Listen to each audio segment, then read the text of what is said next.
नमस्कार, मैं विक्रम सिंह। बच्चों, हेलो, आवाज़ आ रही कि नहीं? पर टेक चेक करता हूँ। ठीक है, हेलो हेलो, एक मिनट। हाँ, उसके बाद एडिट कर देना जो भी करना होगा। हाँ, आ रहा है। ठीक।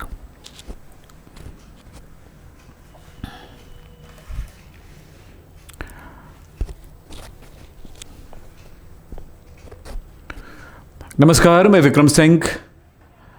हम आज पहला चैप्टर देखते हैं, ठोस अवस्था। इसका पहला लेक्चर रहेगा, यानी कि ठोस अवस्था क्या है, अवस्थाएं क्या होती हैं, पदार्थ की अवस्थाएं क्या होती है, ठोस अवस्था क्या होता है, इसके बारे में जानकारी लेंगे। न केवल हम ठोस अवस्था जानेंगे, यहाँ पर गैस, द्रव, ठोस क्या होते हैं इनके बारे में बात करेंगे, और साथ में ये भी बात करेंगे कि ठोस कितने प्रकार के होते हैं। तो चलिए स्टार्ट करते हैं आज की क्लास। इंट्रोडक्शन क्लास है इसका, तो ज़रूर देखें। चलिए, लेकिन जो जो पढ़ाया जाएगा बेटा, साथ में अगर नोट करते हैं तो अच्छी बात है, नहीं करते हैं तो एक काम करें, पहले वीडियो मैं जो पढ़ाऊंगा उसको सुन लें अच्छे से। वो टॉपिक कंप्लीट होने के बाद जब मैं अगले पेज में जाऊंगा, फिर उसको रोक करके आप उसे नोट कर लें। मैं आपको समय दूंगा इसे नोट करने के लिए, लेकिन वो समय अगर सफिशिएंट ना हो तो थोड़ी देर के लिए पॉज कर लें। इससे क्या होगा, आपकी नोट्स भी बनती जाएगी साथ ही साथ, और आपकी पढ़ाई भी होती जाएगी। जब ये पूरा नोट्स बन जाए एक बार, उसके बाद क्या करें, पूरे शुरू से एक बार वीडियो लाइन से एक बार देखें अपने नोट्स को देखते हुए। इससे क्या होगा, पूरी की पूरी क्लास आपको याद हो जाएगा।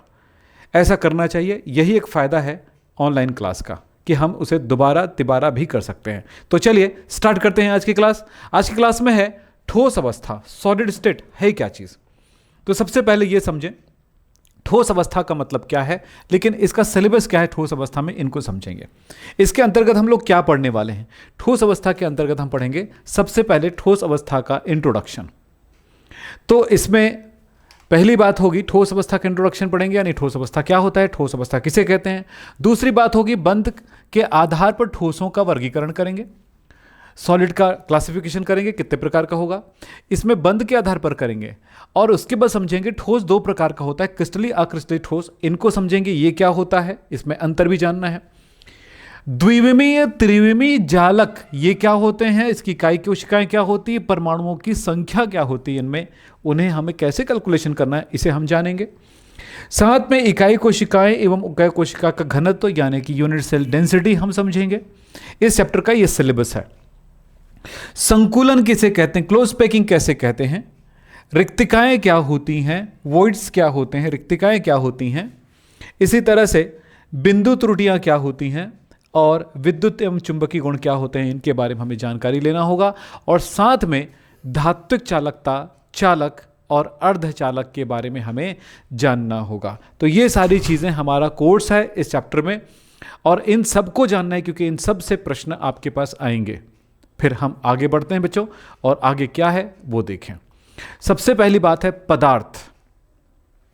पदार्थ क्या होता है, कितने प्रकार के होते हैं। सबसे पहले समझे पदार्थ। पदार्थ किसे कहते हैं। पदार्थ वह पदार्थ वह होता है जो स्थान घेरता है।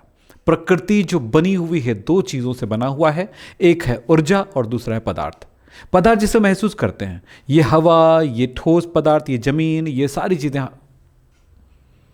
जो भी आप देख रहे हो सब पदार्थ है, क्योंकि जिसे हम देख सकते हैं या अनुभव कर सकते हैं, हमारी ज्ञान इंद्रियां जिनको पहचान सकती है, उन्हें हम पदार्थ कहते हैं। क्या कहते हैं, वह पदार्थ जो स्थान घेरता है, उसको कोई स्पेस घेरेगा, चाहे वो हवा हो, चाहे कोई पानी हो, चाहे कोई द्रव हो या ठोस हो या गैस हो। यस, हर कोई स्थान घेरता है।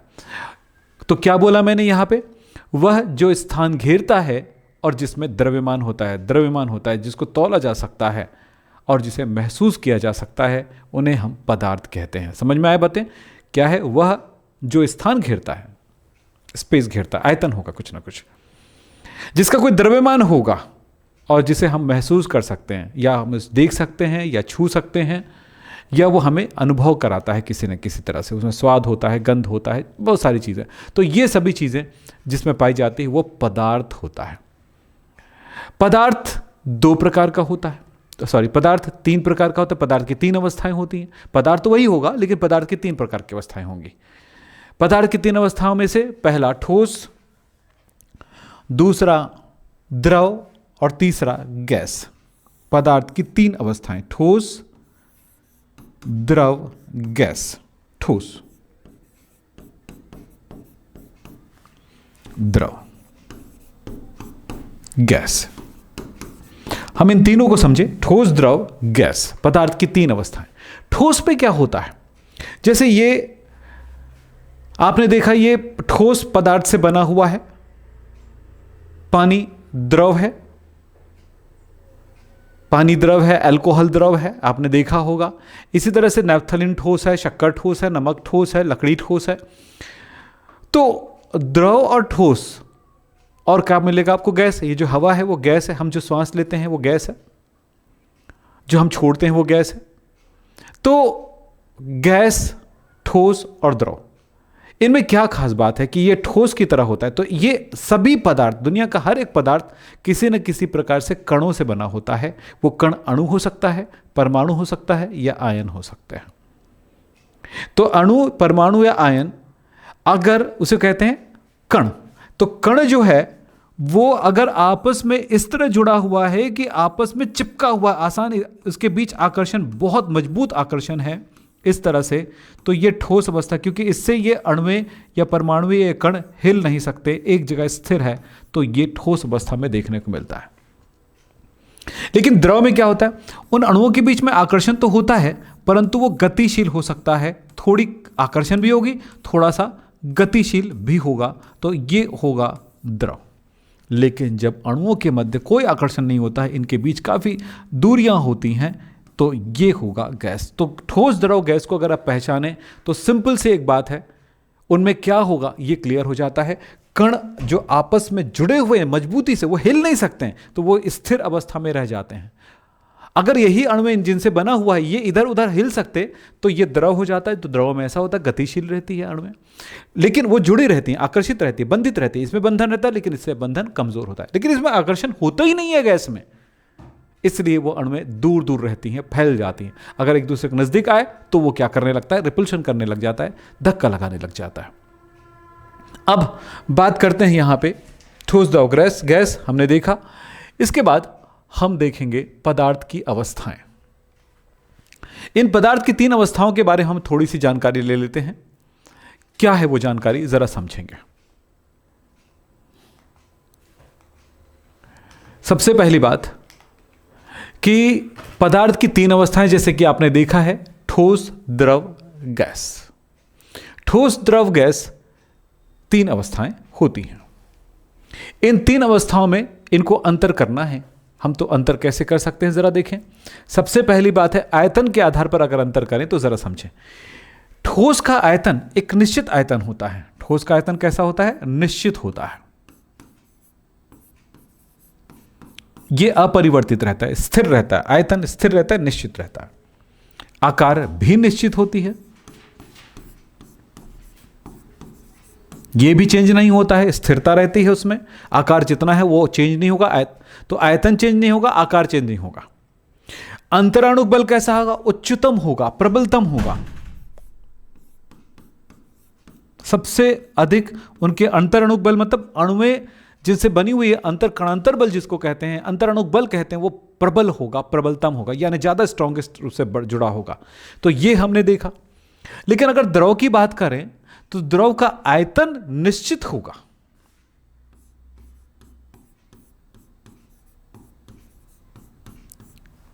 आकार जो है वो अनिश्चित होगा, क्योंकि वो परिवर्तित होती है। आयतन क्या होगा? अगर 5 लीटर आपने पानी लाया है तो 5 लीटर होगा, किसी भी बर्तन में रखें, लेकिन बर्तन के आकार चेंज होने से द्रव का आकार यानी पानी का आकार चेंज हो जाएगा। सो ये अनिश्चित होगा। कणांतर बल कैसा होगा? मध्यम होगा, यानी गैस में तो बल नहीं रहेगा, लेकिन इसमें मध्यम बल होगा। मध्यम मतलब उसके तुलना में कम, लेकिन इसकी तुलना में ज्यादा, सॉरी, उसके तुलना में ज्यादा और इसके तुलना में कम, मध्यम, मध्यम कणांतर बल होगा। गैस का आकार, आयतन अनिश्चित होता है।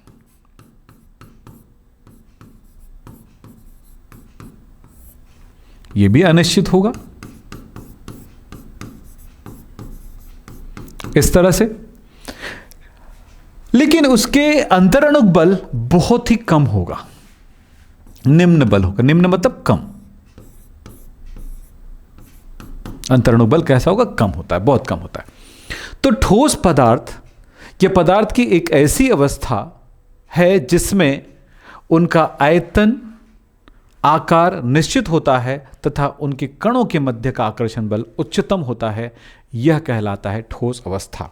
ठोस पदार्थ या ठोस अवस्था क्या होता है? पदार्थ की वह अवस्था जिसमें आकार, आयतन निश्चित होता है परंतु और उसके कणांतर बल उच्चतम होते हैं, ठोस अवस्था कहलाता है। यह हुआ हमारा ठोस की परिभाषा। तो हमने क्या पढ़ा? पदार्थ की अवस्थाओं के बीच अंतर क्या है। हमने यहां क्या पढ़ा? ठोस पदार्थ की परिभाषा। मुझे लगता है कि क्लियर हो चुका होगा पूरी बातें। आप एक बार इसे देख लें ध्यान से।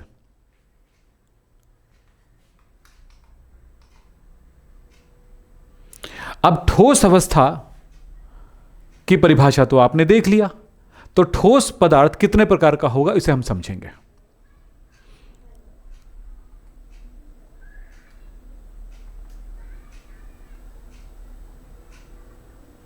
तो ठोस पदार्थ यानी ठोस अवस्था में पदार्थ या ठोस पदार्थ दो प्रकार का होगा। एक होगा क्रिस्टली और दूसरा होगा अक्रिस्टली।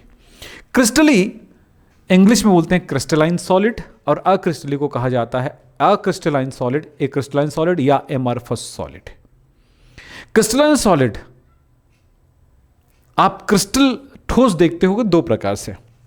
गोंद आपने देखा है, गोंद कोई भी आप गोंद का वो ठोस गोंद देखते हैं तो देखिए होंगे कभी कुछ और आकृति में होता है, कुछ और आकृति में होता है। पत्थर देखे होंगे, पत्थर की कोई निश्चित आकृति नहीं होती है। कांच की भी, कांच को अगर तोड़ दिया जाए तो अनिश्चित आकृति में टूट जाता है। लेकिन आपने शक्कर देखा है, शक्कर के वो कण देखें, वो क्रिस्टल कहलाता है क्योंकि हर एक कण एक जैसी आकृति की होती है।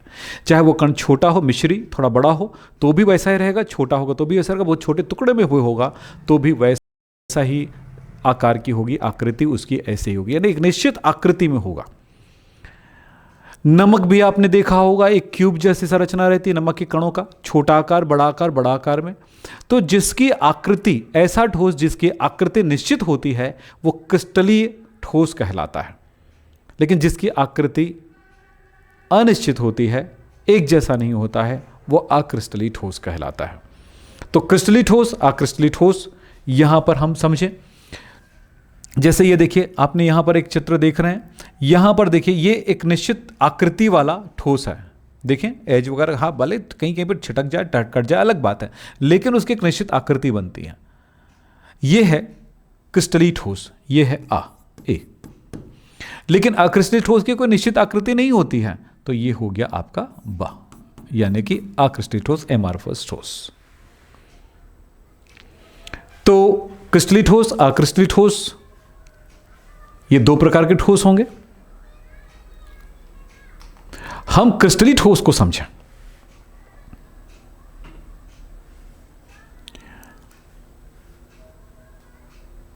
क्रिस्टलीय ठोस किसे कहेंगे? इसकी परिभाषा देते समय ध्यान रखना पड़ेगा क्रिस्टलीय ठोस में होता क्या है, किसके कारण इसकी आकृति एकदम निश्चित होती है। देखो, जो भी ठोस होगा बेटा, कोई ना कोई किसी न किसी प्रकार के कणों से बना होगा।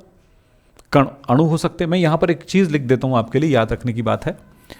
कण शब्द का उपयोग करेंगे या पार्टिकल शब्द का उपयोग करेंगे?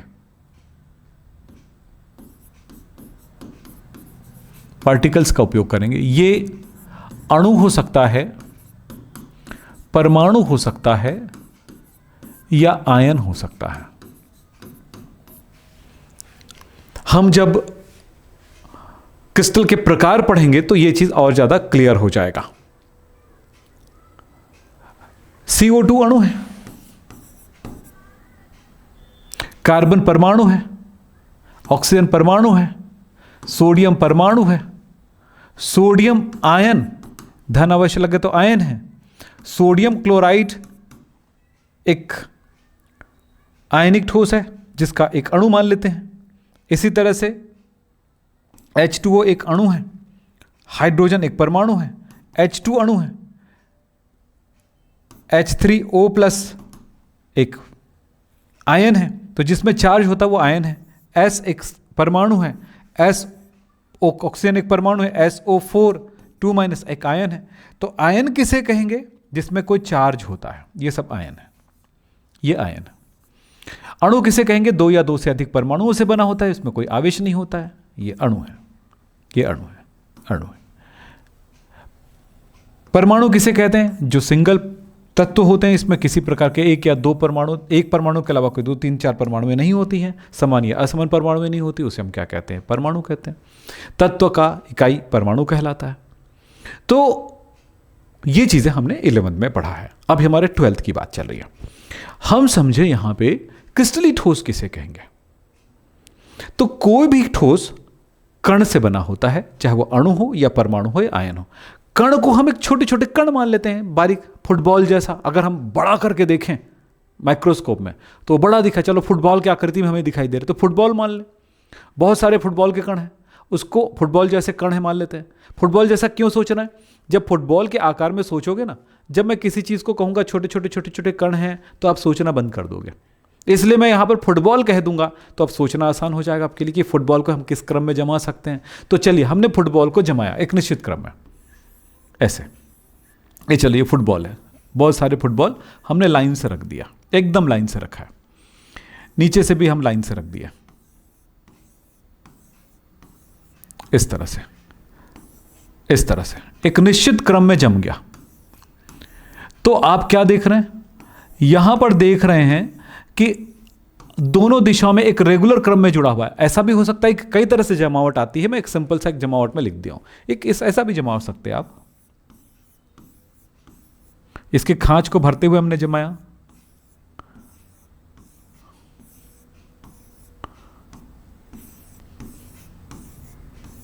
ठीक है।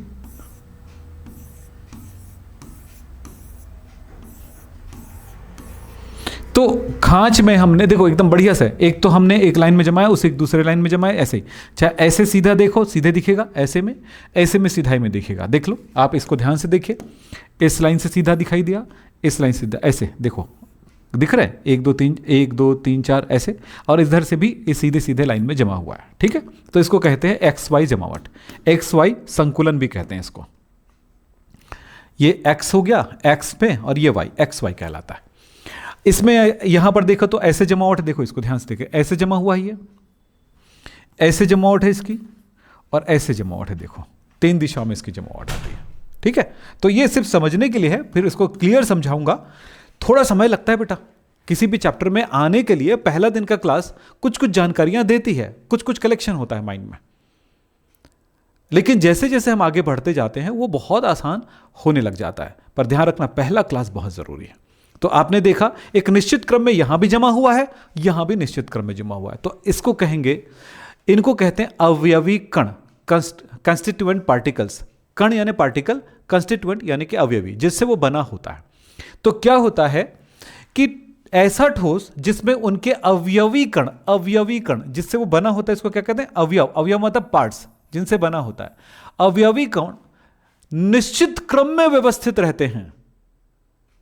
वे ठोस जिनमें उनके अवयवी कण, ये अवयवी कण हैं,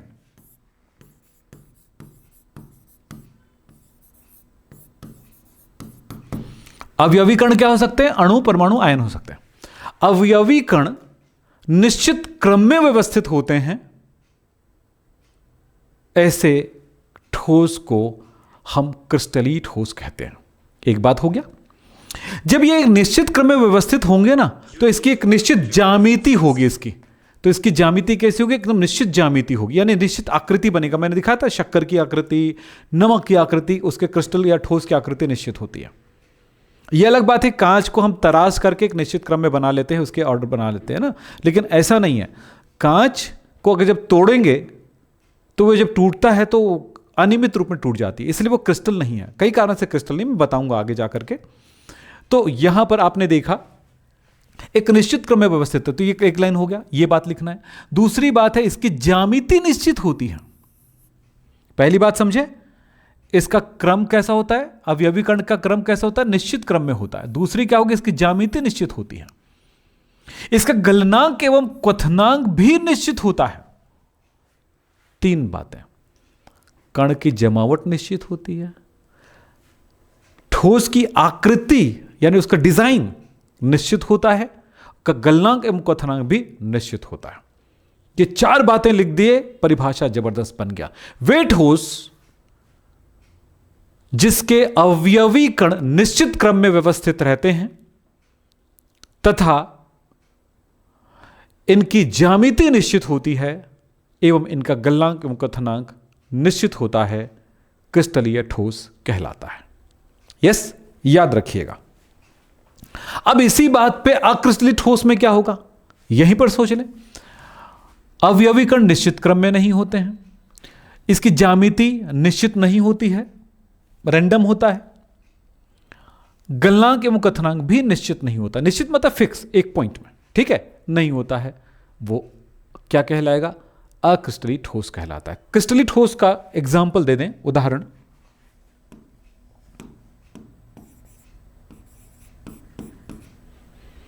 शक्कर, sodium chloride, potassium chloride, urea. Urea का देखिए वो कभी गोल गोल गोल गोल दाने जैसा लगता है, ठीक है, कॉपर सल्फेट आदि। और भी दे दें, ग्रेफाइट, हीरा ग्रेफाइट,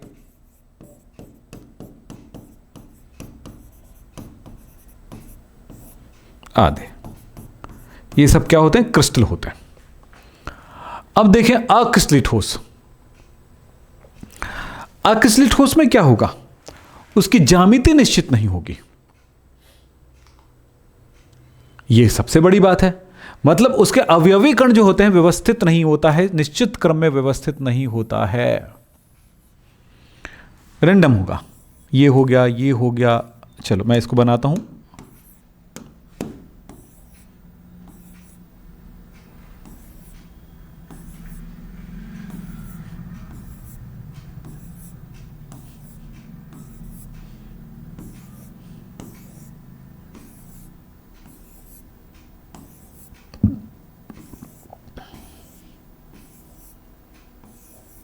इस तरह से इनकी जो अवयवी कण है उसका जमावट कोई निश्चित नहीं होता है, इसलिए इसकी ज्यामिति भी निश्चित नहीं होगी। ज्यामिति भी अनिश्चित होता है, अनियमित होता है। इनका गलनांक क्वथनांक भी अनिश्चित होता है। तो समझ गए क्रिस्टलीय ठोस और अक्रिस्टलीय ठोस में अंतर, यानी उनकी परिभाषा है। अब बात करते हैं भैया, इसमें कुछ उदाहरण की बात करते हैं। उदाहरण, कांच, प्लास्टिक,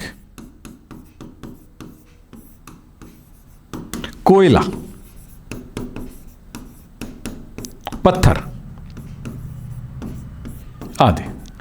ये सब कैसा होता है, अक्रिस्टलीय ठोस होते हैं।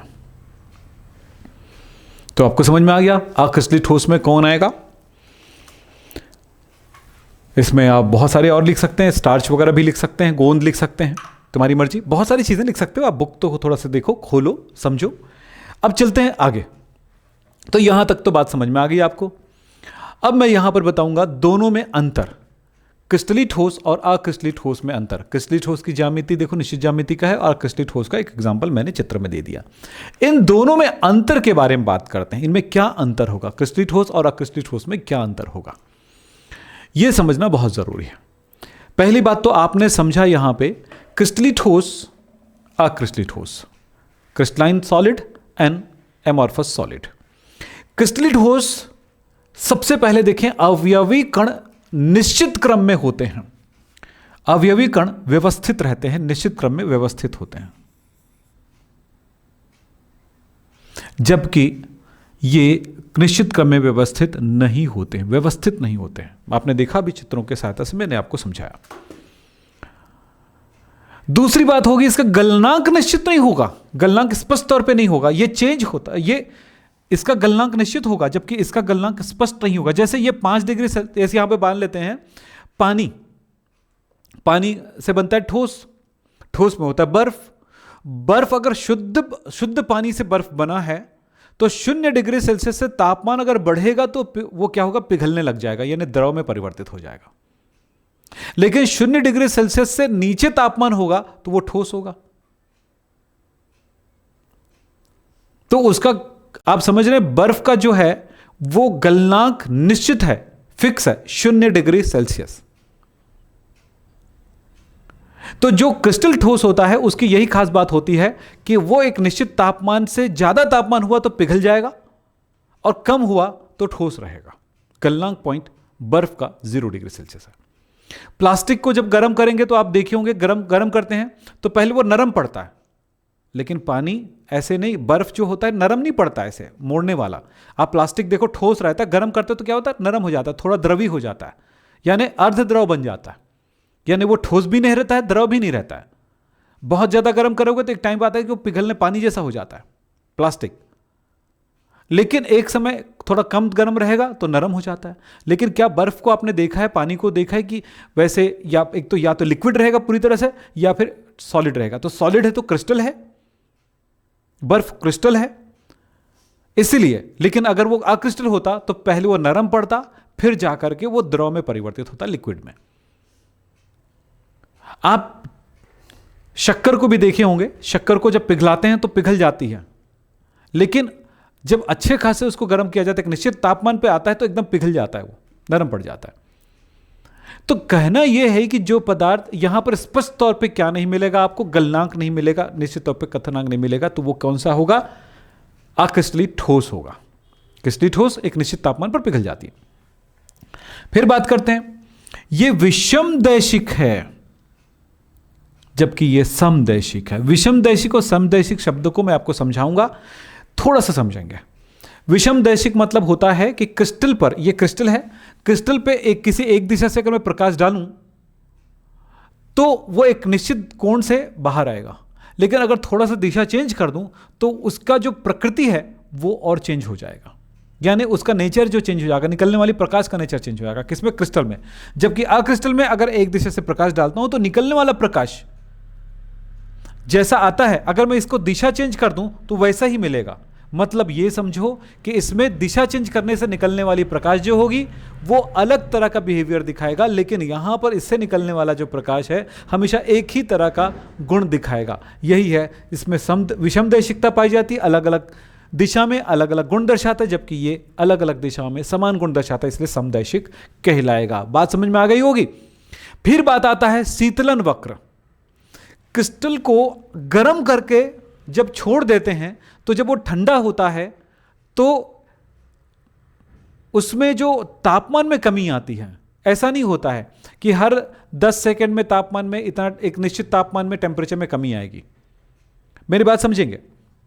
कभी कभी क्या होता है, थोड़े से समय में बहुत ज़्यादा तापमान कम हो जाता है, थोड़ी देर बाद बहुत देर तक रुका रहता है तापमान, फिर एक समय आता है कि बहुत फिर कम होने लगता है, फिर धीरे धीरे कम होने लगता है, ऐसा होता है। लेकिन इसमें क्या होता है, हर टाइम के अनुसार तापमान धीरे धीरे कम होने लगता है। तो ये इसका जो वक्र बनता है वो कैसा, सतत बनता है, यानी इसका जो टेम्परेचर है गर्म, ये टाइम है, टाइम के साथ इसका जो तापमान है धीरे धीरे बराबर उससे कम होगा। लेकिन यहां पर इसका जो वक्र बनेगा वो टेम्परेचर और ये टाइम के साथ कभी ज़्यादा जल्दी ठंडा हो गया, कभी बहुत टाइम लिया, कभी इस तरह का वक्र बनता है, जिसको कहते हैं असंतत। असंतत वक्र बनता है शीतलन वक्र, जबकि इसका शीतलन वक्र जो है संतत बनता है, यानी कि रेगुलरली टाइम के अनुसार ठंडा होते जाता है, 1 डिग्री 2 डिग्री 3 डिग्री ऐसे। जैसे मान लीजिए हर 5 मिनट में 1 डिग्री सेल्सियस कम हो रहा है, तो हर 5 मिनट में 1 डिग्री सेल्सियस तापमान कम होते जा रहा है। लेकिन इसमें हर 5 मिनट में अगर कहीं किसी जगह पे 5 मिनट में 1 डिग्री का कम हुआ तो अगले 5 मिनट में कहीं बहुत ज़्यादा कम हो गया, या कभी किस टाइम में बिल्कुल कम नहीं हुआ। इस टाइप का यहाँ पर देखने को मिलता है, इसलिए असंतत वक्र कहा जाता है इसका शीतलन वक्र। फिर आता है, इसे वास्तविक ठोस कहा जाता है।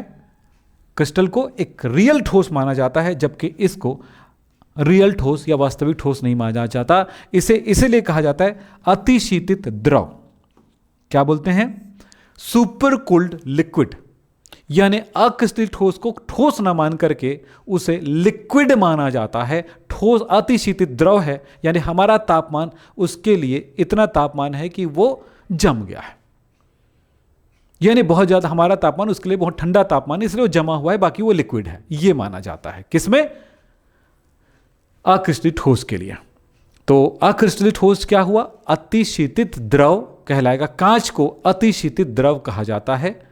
कांच को अगर आपने एक प्लेट लगा दी हो कहीं पे, तो सैकड़ों साल बाद वो कांच का ऊपरी हिस्सा पतला हो जाएगा, निचला हिस्सा मोटा हो जाएगा, क्योंकि वो धीरे धीरे धीरे बहते रहते हैं, लेकिन वो बहुत धीमी गति से बहती है। सैकड़ों साल से जिसके खिड़कियों में कोई ग्लास लगा हो, अगर उस ग्लास को जाके देखेंगे तो एक बहाव नजर आएगा।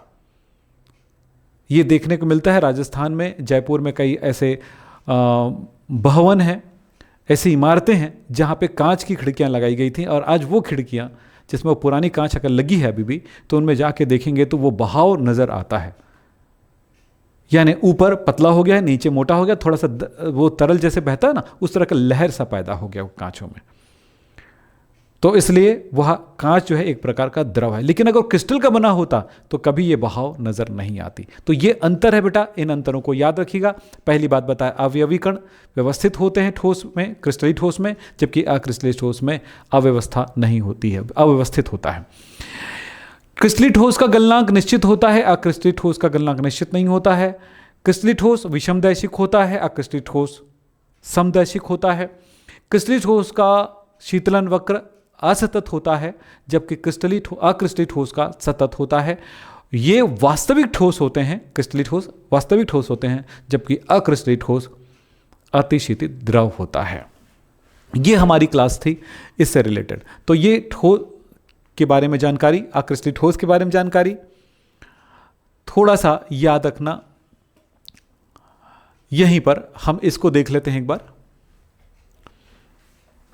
यहां पर इस बारे में ध्यान रखेंगे कि इसका अरेंजमेंट जो होता है या डायमेंशन जो होता है, रेगुलर 3D डायमेंशन होता है इसका। रेगुलर अरेंज जो होता है कैसा होता है, अरेंजमेंट कैसा रेगुलर होता है और 3D डायमेंशन होता है, जबकि ये इररेगुलर होता है।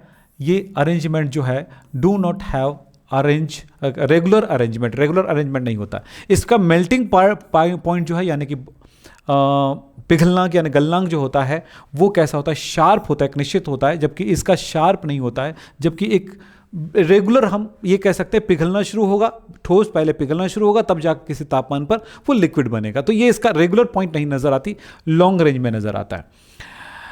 एनाइसोट्रॉपिक यानी कि विषमदैशिक होता है, ये समदैशिक होता है। ये ट्रू सॉलिड है, जबकि वो स्यूडो सॉलिड यानी कि झूठा सॉलिड है। सिमेट्रिकल होता है इसकी संरचना, जिसकी ये अनसिमेट्रिकल होती है। इसका ये रिजिड होता है, यानी कि इसके धारदार एज बनते हैं, जबकि ये ऐसा नहीं होता है। इसके बाद है लॉन्ग रेंज ऑर्डर होता है, यानी कि इसके कण जो होते हैं बहुत लंबे दूरी तक एक सही क्रम में, एक निश्चित क्रम में जमा होता है, जबकि ऐसा इसमें नहीं होता है। शॉर्ट रेंज ऑर्डर होता है इसमें। एग्जाम्पल लिख दिया गया, पोटेशियम नाइट्रेट, कॉपर सल्फेट, इस तरह के, जिसमें इसमें बहुत सारी चीज़ें लिखी गई है। पॉलीविनाइल क्लोराइड यानी प्लास्टिक, सेलोफेन या कांच वगैरह को हम इसका एग्जाम्पल में दे सकते हैं। तो ये मैंने कुछ एग्जाम्पल और लिख दिए हैं, मतलब इंग्लिश में जिन बच्चों को चाहिए रहता है उनके लिए मैंने इसको लिख दिया है। अब हम बात करेंगे, जो सबसे महत्वपूर्ण बात है वो है कंस्टिट्यूएंट पार्टिकल, जो आगे की पढ़ाई के लिए बहुत ज़रूरी है। कंस्टिट्यूएंट पार्टिकल, जिसको संघटक कण या अवयवी कण कहते हैं। Constituent particles. और ये कंस्टिट्यूएंट पार्टिकल्स क्या होते हैं, मैंने बताया था, ये अणु है, जिसको इंग्लिश में कहते हैं मॉलिक्यूल। जैसे CO2, H2O, C12, H22, O11। इसी तरह से परमाणु होते हैं। O परमाणु को इंग्लिश में बोलते हैं एटम। एटम हो सकते हैं, कार्बन हो सकते हैं, ऑक्सीजन हो सकता है, सल्फर हो सकता है ना, सोडियम हो सकता है, पोटेशियम हो सकता है आदि।